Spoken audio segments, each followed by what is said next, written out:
예루살렘 성으로 입성하신 종려 주일입니다. 그래서 찬양대가 그렇게 찬양을 했고요. 저는 오늘 말씀을 통해서 예수님께서 걸어가신 그 십자가의 길, 거기에 좀 포커스를 맞춰서 말씀을 나눌까 합니다. 오늘 말씀 제목은 죽을 수밖에 없는 인생이라는 제의 말씀입니다. 제가 한 주간 새벽 예배를 쭉 묵상하면서 다윗을 배경으로 한 주로 시편을 묵상을 했었습니다. 그런데 이번 한 주간은 역으로 사울을 묵상하게 좀 되었어요. 사울을 더 깊이 묵상하게 되었는데 하나님께서 분명히 인스턴트 왕처럼 갑자기 로또가 당첨된 왕처럼 베냐민 지파 중에서 작은 자 중에 가장 작은 자 이 사울을 들어서 이스라엘의 초대 왕으로 그를 세우지 않았습니까? 졸지에 하나님께서 그를 높이시고 그에게 많은 축복을 주셨다고 한다면 그것으로 생명을 잘 지키고 또 나라를 잘 다스리고 영혼을 구원하는 일에 사명을 잘 감당하는 일에 잘 썼었어야 하는데 사울의 모든 권세, 권력, 모든 시간, 에너지 어디에 쏟아부었습니까?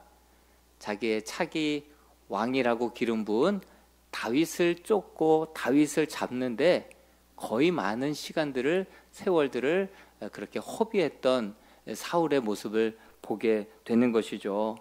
결국 그가 그렇게 쫓았던 그의 자리, 그의 권세, 그의 부귀영화가 그를 지켜주지 못하고 결국 하나님께 버림받고 블레셋에게 그의 아들들까지 죽임을 당하는 그러한 비운의 주인공이 되었죠. 시편 49편을 읽다가 보니까 이 두 구절이 마치 사울의 인생을 그냥 딱 표현하고 있는 구절이다.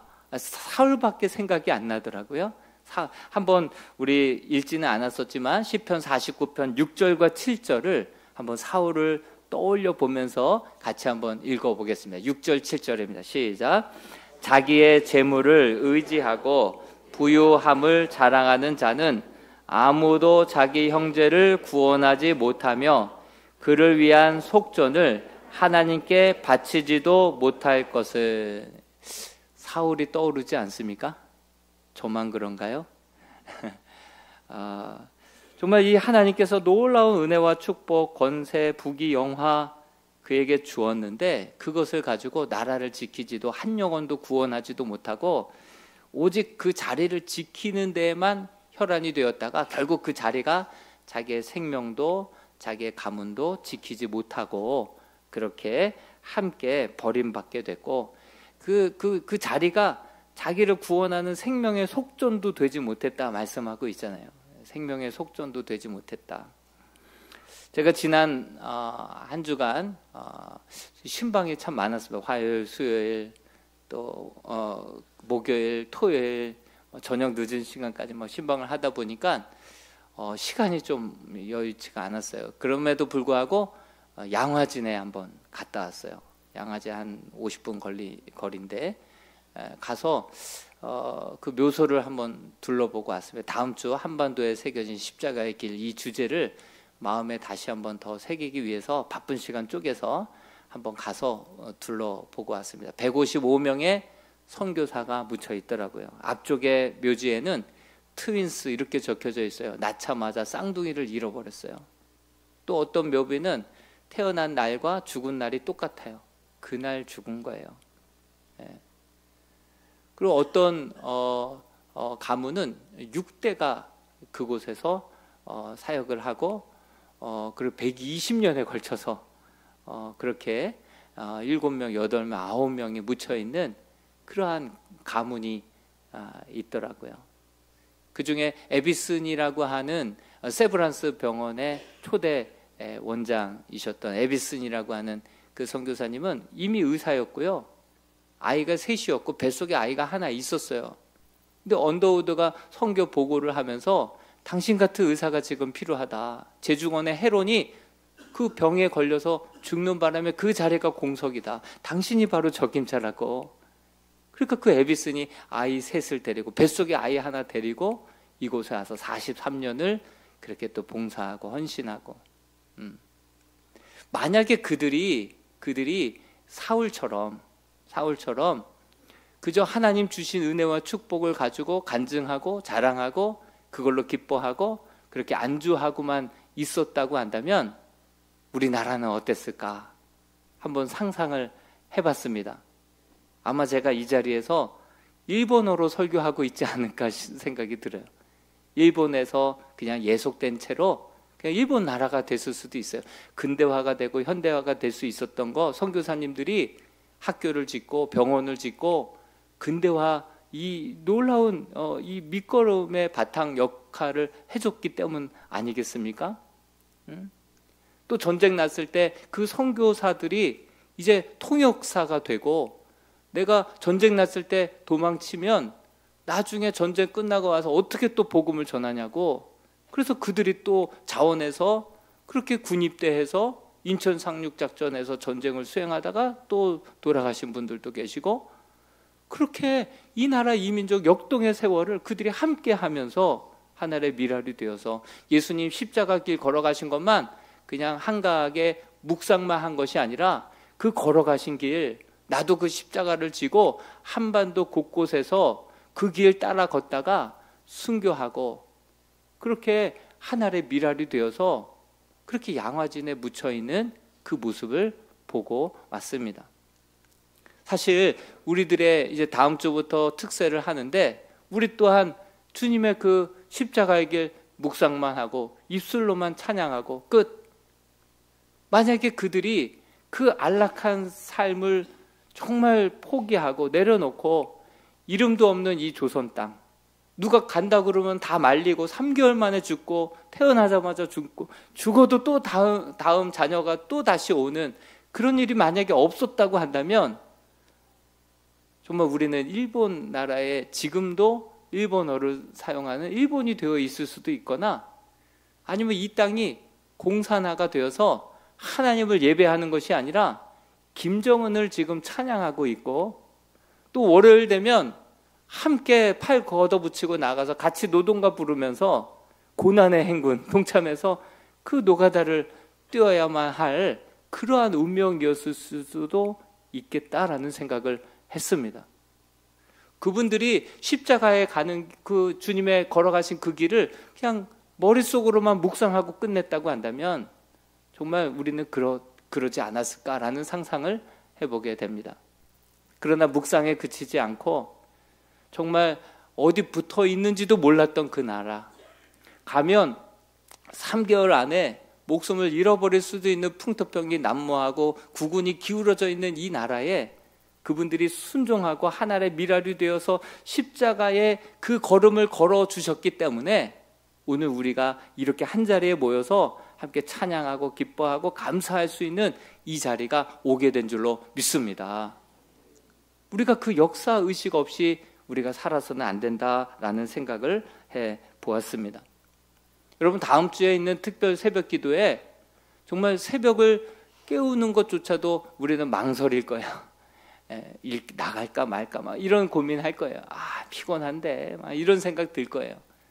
그렇지만 그 십자가의 길을 머릿속으로만 묵상 정도로만 끝나는 것이 아니라 그 주님 가신 그 걸음 그 우리 선교사들이 걸어갔던 그 걸음 우리 믿음의 선배들이 목숨을 걸고 지켜왔던 그 신앙 그 나라와 민족 우리도 같이 그것을 묵상하고 묵상으로 끝나는 것이 아니라 우리도 나의 십자가를 지고 삶의 자리에서 함께 걸어갈 때 정말 가정이 변화되고 우리 사회가 변화되고 이 땅이 변화되게 될 줄로 믿습니다.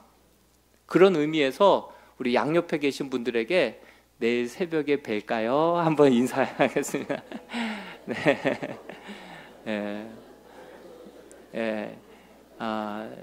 헛 웃음이 막 나. 내일 새벽에 뵙겠습니다. 저는 한다면 하는 사람입니다.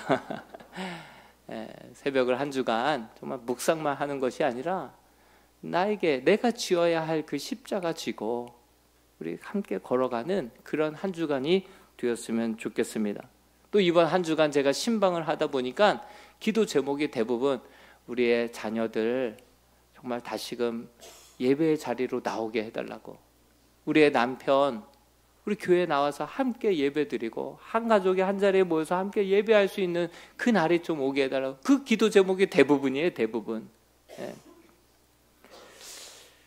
그래서 저는 이 시편 49편 말씀을 이제 한 주 토요일 날 이 말씀을 묵상하다가 이 말씀 안에 정말 우리 모든 우리 자녀들, 우리 가족 배우자, 정말 이 말씀 안에 이 말씀을 우리가 잊지 않고 기억하고 이 말씀의 교훈을 마음에 새긴다고 한다면 정말 한때만 예배드렸던 것으로 끝나는 것이 아니라 우리 자녀들이 이제 대학교 가고 시집 장가 가고 군대 가고 사회생활 하면서도 그 어느 곳에서도 이 말씀을 잊지 않고 하나님을 예배하는 예배자들로 살아갈 수 있겠다. 그 말씀이다라는 생각이 들었습니다. 그렇게 생각하면서 9절과 10절 말씀을 같이 한번 읽어보겠습니다. 9절과 10절입니다. 시작. 그가 영원히 살아서 죽음을 보지 않을 것인가. 그러나 그는 지혜 있는 자도 죽고 어리석고 무지한 자도 함께 망하며 그들의 재물은 남에게 남겨두고 떠나는 것을 보게 되리로다. 17절도 한번 읽어보겠습니다. 17절입니다. 시작. 그가 죽음에 가져가는 것이 없고 그의 영광이 그를 따라 내려가지 못함이로다. 이게 무슨 말입니까? 여러분, 사람은 누구든지 죽을 수밖에 없는 존재다. 이것을 2절에서도 빈부 귀천을 막론하고 다 들으라. 남녀노소 빈부 귀천 막론하고 우리 모두는 다 죽기 때문에 모두에게 해당되는 말씀입니다. 모두가 기억해야 할 말씀입니다. 이것을 들으라 이렇게 말씀하고 있는 것입니다. 지혜 있는 자도 죽고 어리석은 자도 죽고 재물이 많이 쌓아놓은 그러한 부자들도 그들의 재물을 남겨두고 떠나게 된다. 이렇게 말씀하고 있습니다. 여러분들 잘 아시는 비즈니스 세상에서 성공의 끝을 경험했었던 그 스티브 잡스도 그렇게 병상에 오랫동안 투병 생활하다가 가지 않았습니까? 그도 명예도 부질없고 인생을 통하여서 얻은 그 부도 결국 하나도 가져갈 수 없다. 그저 서로를 사랑했던 사랑의 기억만 그렇게 간직하게 된다. 이렇게 고백하고 그 말들이 회자되지 않았습니까? 그런데 여러분, 우리의 생이 끝나는 날 여호와 하나님께서 우리에게 어떻게 약속을 해 주셨습니까? 그러므로 우리는 하나님을 의지하며 그분의 잇대어 살아가야 할 존재임을 우리가 깨달아야 한다. 이 말씀이 말씀하고 있는데요. 시편 49편 15절 말씀이 바로 그 말씀입니다. 같이 한번 읽어보겠습니다. 15절 말씀입니다. 시작. 그러나 하나님은 나를 영접하시리니 이러므로 내 영혼을 스올의 권세에서 건져내시리로다. 아멘. 그렇습니다. 우리가 70이요, 강건하면 80, 정말 70, 80, 뭐 좀 건강한 사람 100세, 그렇지 않은 사람은 내일 일을 우리는 장담할 수 없고, 정말 먼저 태어나도 먼저 또 갈지 누구도 장담할 수 없는 인생 아닙니까?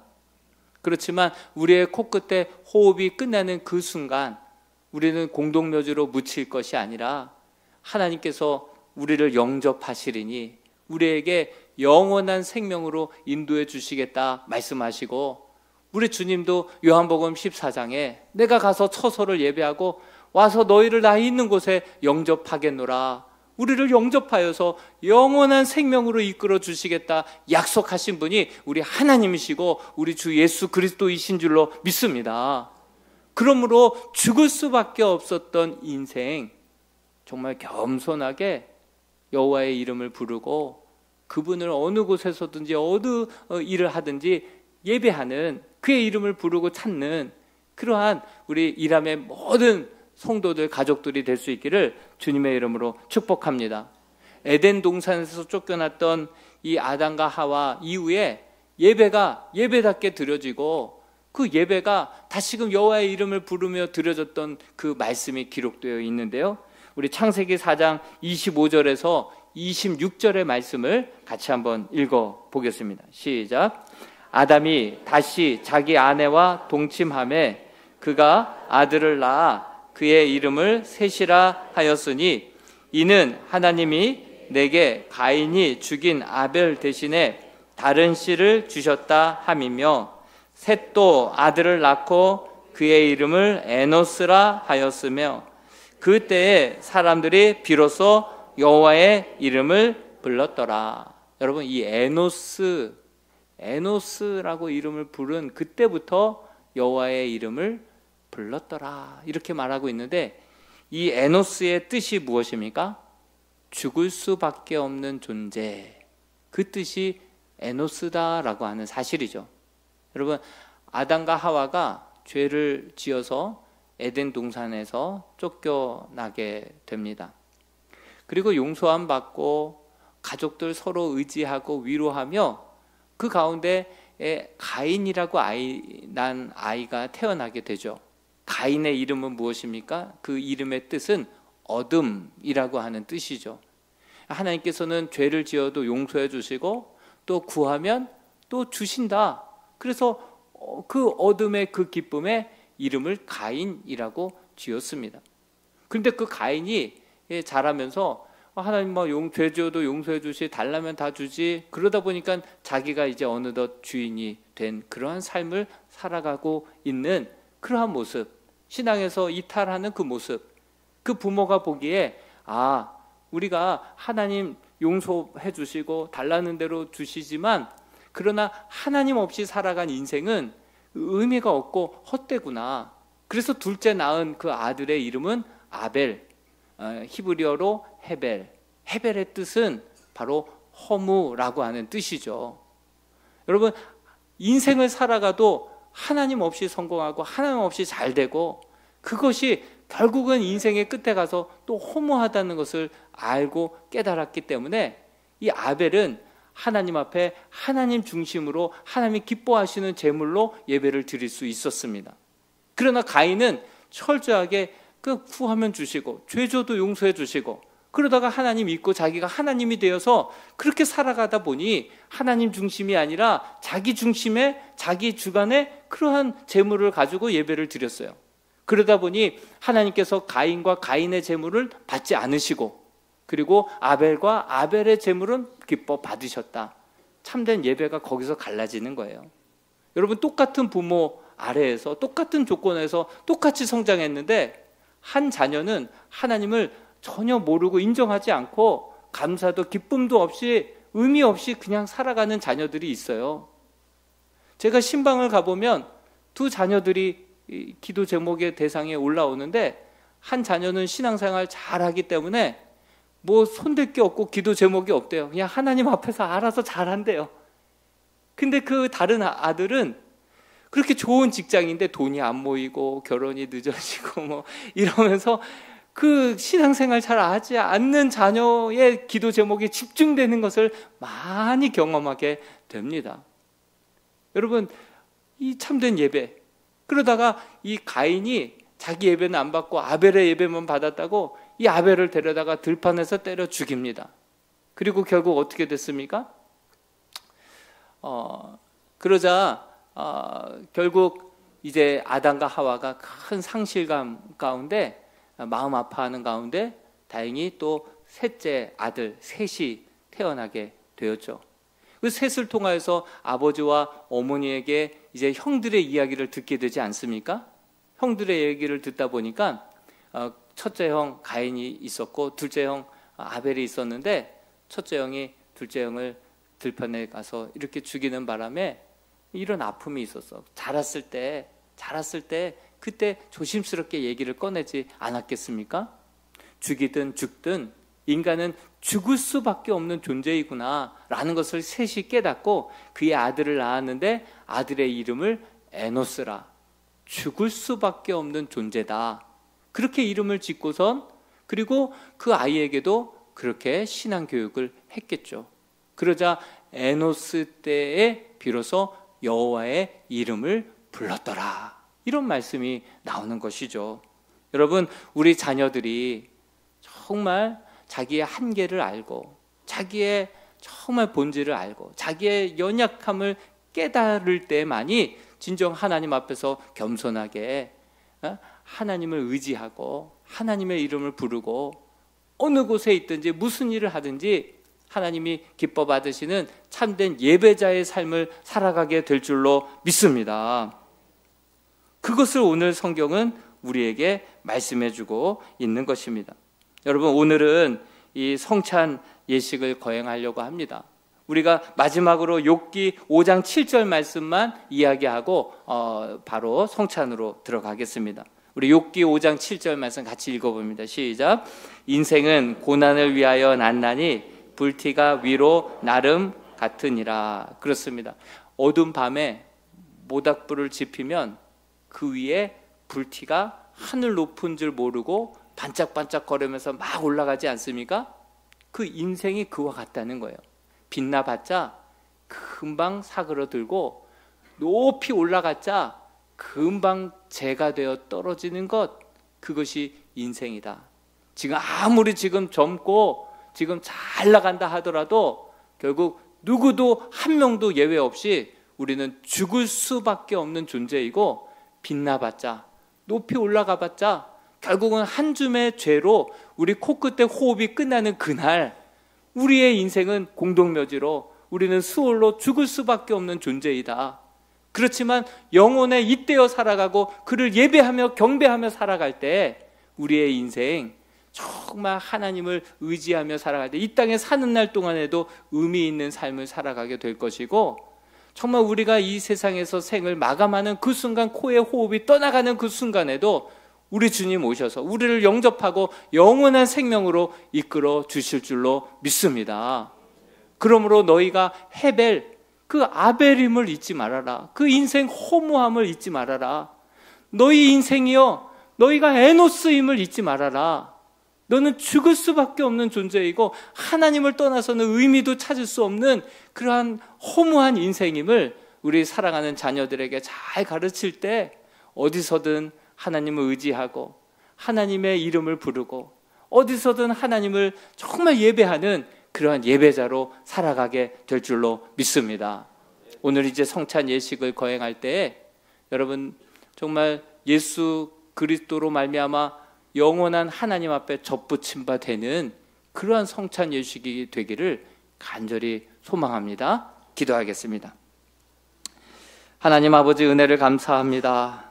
죽을 수밖에 없는 에노스 인생, 하나님을 떠나서는 허무할 수밖에 없는 그 인생 구원하여 주시고 영생의 기쁨을 허락하여 주신 은혜를 진심으로 감사를 드립니다.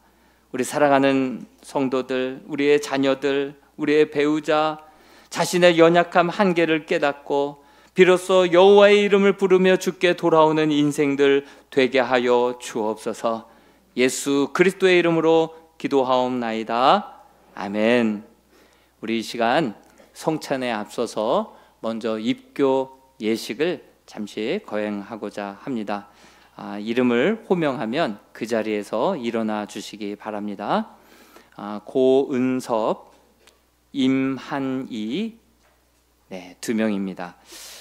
사랑하는 교우 여러분, 입교 예식은 이제 부모의 신앙 고백으로 어렸을 때 유아 때 유아 세례를 받은 자녀들이 이제 성장하여서 부모의 신앙 고백이 아니라 이제 나의 신앙 고백으로 하나님과 성도 앞에서 신앙을 고백하는 그러한 예식이 바로 입교 예식입니다. 여러분들이 증인이 되어주시고 또한 아비와 어미가 되어주시고 친구가 되어주시고 형님이 되어주셔서 이들 신앙 함께 도와주시고 기도해 주시고 잘 이끌어 주시기를 부탁드립니다. 먼저 입교자 오른손을 들어서 함께 제가 묻는 그 질문에 함께 서약할 수 있기를 바랍니다. 크지 않아도 좋지만 내 신앙 고백으로 함께 고백해 주시기 바랍니다. 오른손을 들어주시기 바랍니다. 질문합니다. 여러분은 유아 세례를 받을 때 부모님들이 대신하였던 신앙 고백과 서약을 이제는 장성하였으니 자기의 것으로 확신합니까? 네. 여러분은 그리스도께서 하나님의 아들 되심과 죄인의 구주가 되심을 믿으며 복음에 말하는 바와 같이 구원하실 이는 오직 예수님 뿐이라고 알고 믿으며 그의 가르침과 본을 따라 살기를 서약합니까? 네, 마지막입니다. 여러분은 교회의 관할과 치리에 복종하고 교회의 덕을 세우는 일에 힘쓰며 교인으로서의 의무와 권리를 바르게 행사하기를 서약합니까? 네, 손 내려주시기 바랍니다. 제가 잠깐 기도하겠습니다. 하나님 아버지, 감사합니다. 여기 하나님의 아들 고은섭, 임한이 두 청년, 지금까지 부모의 신앙 고백으로 자라나 이제는 자신의 신앙 고백으로 하나님과 온 성도 앞에서 믿음으로 서약을 했습니다. 이 서약 변치 않게 하여 주옵소서. 이 시간 물과 성령으로 거듭나게 하시고 이제 부모님의 신앙이 아니라 나의 신앙 고백으로 여호와의 이름을 부르며 어떤 상황 속에서도 그 믿음, 그 신앙 변치 않는 신실한 주의 자녀들이 되게 하여 주시옵소서. 이 모든 말씀 예수님의 이름으로 기도하옵나이다. 아멘. 제가 선포하겠습니다. 고은섭, 임한이 이 두 사람은 하나님과 온 교우들 앞에서 성실히 서약하였으므로 본 이람교회 입교인이 된 것을 성부와 성자와 성령의 이름으로 선포합니다. 우리 큰 박수로 축복하겠습니다. 자리에 앉아주시기 바랍니다. 이따 끝나고 기념 촬영 있겠습니다. 우리 이 시간 함께 찬송가 144장 부르시면서 우리 함께 성찬의 자리로 나아가겠습니다. 1절만 찬양 드립니다.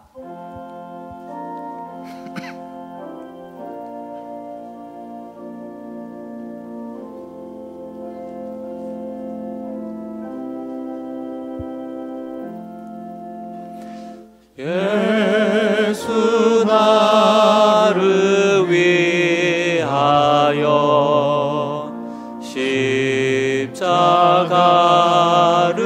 질 때 세상 죄를 지시고 고초 당하셨네.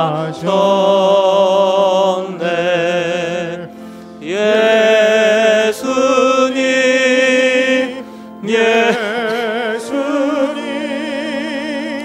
나의 죄 위하여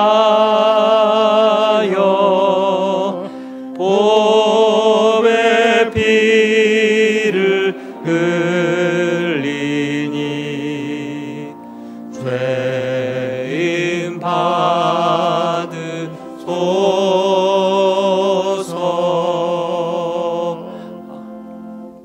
이 성찬 예식은 사람이 고안해 놓은 것이 아니라 우리 주님께서 친히 제정해 주셨습니다.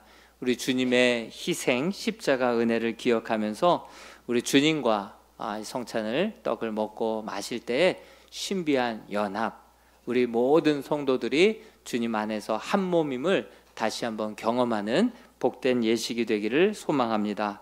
세례 입교 받으신 분들, 다른 교회에서라도 받고 오신 분들은 이 성찬에 참여할 수 있겠으나 세례를 받지 않으신 분은 오늘 주신 이 말씀 마음에 새기면서 눈을 감고 함께 기도하시며 이 시간 함께 동참했으면 좋겠습니다. 이제 제가 성령의 임재를 구하는 기도를 먼저 드리겠습니다. 거룩하신 하나님 아버지, 일찍이 약속하셨던 성령을 보내주셨듯이 오늘도 이 성찬 예식 가운데 다시금 성령을 보내어 주시옵소서. 진설된 떡과 포도주 가운데 임하여 주시사 이 식탁을 성별하여 주옵소서. 성령께서 여기 모인 우리 모든 성도들과 함께 하사 정말 이 떡과 포도주로 영원한 생명의 양식이 되게 하여 주옵소서. 이를 먹고 마실 때 구원의 감격으로 새롭게 하여 주시고 그리스도의 새로운 몸을 입어 세상을 변화시키는 능력의 사람들 되게 하여 주옵소서. 예수 그리스도의 이름으로 기원하옵나이다. 아멘. 이제 제가 먼저 수세식을 거행하도록 하겠습니다.